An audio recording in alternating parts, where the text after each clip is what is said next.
October 2021. Lisa Honeycomb pulls away from the Leytonstone McDonald's drive-thru, unwraps her cheeseburger and starts eating. Halfway through, she finds mouse droppings. That single moment set off an investigation that ended with a £475,000 fine, a courtroom, and a judge saying words that McDonald's would rather you never heard. When Waltham Forest Council sent environmental health officers to that Leytonstone branch the week after Lisa's complaint, they didn't find a one-off lapse. They found a rodent infestation, mouse droppings throughout the food preparation areas, droppings inside boxes of caramel drizzle sauce, droppings next to trays of cooking utensils. And then, on a mop head in the kitchen, they found a decomposing mouse.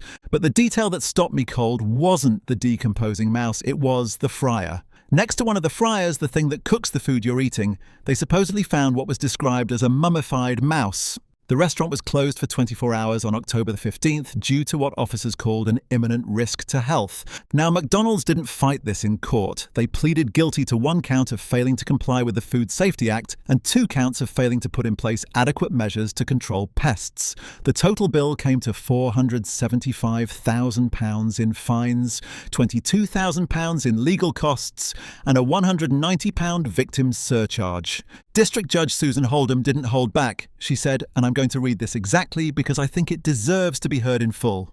McDonald's is a very reputable company. When customers go to McDonald's, they expect and have the right to expect the highest standards in food hygiene. This is not some backstreet burger or kebab bar. Children go to McDonald's as a treat. The premises was dirty. This was built-up grease and dirt caused by non-existent or ineffective cleaning over long periods of time. Non-existent or ineffective cleaning over long periods of time in a kitchen where children's food was being prepared. But here's the part of this case that I think gets overlooked. McDonald's had a pest control contractor, a professional company called Ecolab, hired to inspect that restaurant twice a month, and the judge questioned how Ecolab had managed to visit on September the 20th, 2021, just a couple of weeks before Lisa found that dropping, and somehow not notice any of the obvious signs of infestation during a visit that lasted just 30 minutes. 30 minutes to inspect a McDonald's kitchen with a visible infestation of mice. McDonald's representative in court said the incident caused great consternation at the company and is now used as a training exercise. The judge described it as a failing on a local level and noted McDonald's otherwise has a good food safety record. That is fair. And I want to be fair throughout this video because I'm not here to scaremonger. What I am here to do is show you that when the auditing fails, when the contractor rushes through in 30 minutes, when the paperwork says the cleaning schedule is complete while grease builds up in corners, what you might get is a mummified mouse next to a fryer. And the system that was supposed to prevent that failed completely. That branch now has a 5-star hygiene rating. It cleaned itself up. But the question this case plants in your mind is a reasonable one. How many other high-volume, high-pressure kitchens are currently being audited by contractors doing 30-minute walkthroughs and ticking boxes? That's not a rhetorical flourish. It's a question the FSA data gives us some uncomfortable answers to. As of 2024, a branch on 4 Street in North London received a rating 1. That's major improvement necessary, the lowest possible score, from an inspection in July 2024. That's not historical. That's recent, and it suggests that the vulnerability exposed in Leytonstone hasn't been eliminated. It's been contained in most places, but not all. Keep that thought in mind as we go further, because the food safety issues, as serious as they are, turn out to be just one layer of what's happening inside this organisation. McDonald's UK employs somewhere between 168,000 and 180,000 people. That makes it one of the largest private sector employers in the entire country, and the majority of those workers, the vast majority, are under 25.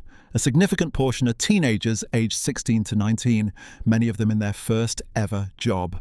In July 2023, the BBC published an investigation that described what workers inside those restaurants were experiencing. The phrase used was a toxic culture. Reports of sexual harassment, sexual assault, racism, bullying of workers with learning disabilities. More than 450 individual restaurants implicated across England, Scotland, and Wales. McDonald's responded. In February 2023, they signed a legally binding agreement with the Equality and Human Rights Commission, the EHRC, the UK's primary equality regulator, to improve how they handle harassment claims. That sounds decisive. That sounds like accountability, except it didn't work. On November the 7th, 2025, the EHRC announced a fresh set of legally binding measures against McDonald's. A second intervention, a crackdown necessitated by the failure of the first agreement to stop the reports of ongoing abuse. I want you to sit with what that means.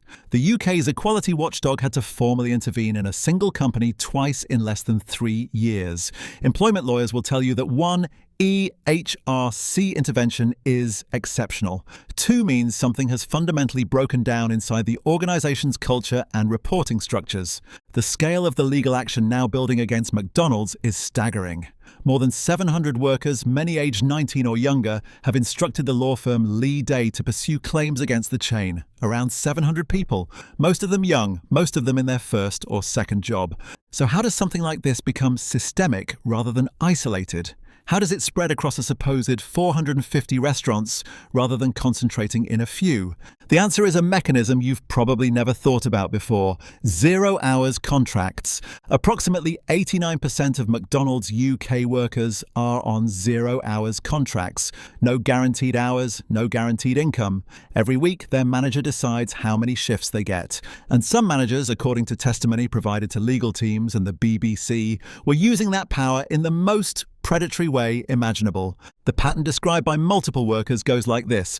A manager identifies a young worker, often a teenager, often someone financially reliant on their hours. They give that person high hours initially, enough shifts to become financially dependent on the income, to budget around it, to feel settled, and then when the manager begins making inappropriate advances, the implied threat is already in place. Comply, or the shifts disappear. Report it to senior management, and next week's schedule suddenly has your name nowhere on it. One 19-year-old worker described a manager who would slap the buttocks of female crew members and use the scheduling software to reward those who didn't complain. The income of a working teenager, controlled by a single click. This isn't a story about a few bad managers. The EHRC doesn't intervene twice over a few bad managers. This is a story about a structural model: decentralized franchises, young and vulnerable workers, 0 hours contracts held over people's heads that created the conditions for widespread abuse and then failed repeatedly to hold anyone accountable for it. McDonald's has responded with measures. They appointed a head of safeguarding. They contracted PricewaterhouseCoopers to audit restaurant culture. They established a 24/7 digital reporting channel. They sacked 29 individuals following internal investigations in 2024. And their CEO, Alistair McCrow, has argued that many of the reported cases are historical and that the current culture is genuinely changing. Maybe it is. I hope it is. But when the regulator comes back a second time, hope isn't enough. The EHRC's second intervention is a formal public statement that McDonald's self-regulation cannot be trusted to protect the young people working inside its restaurants.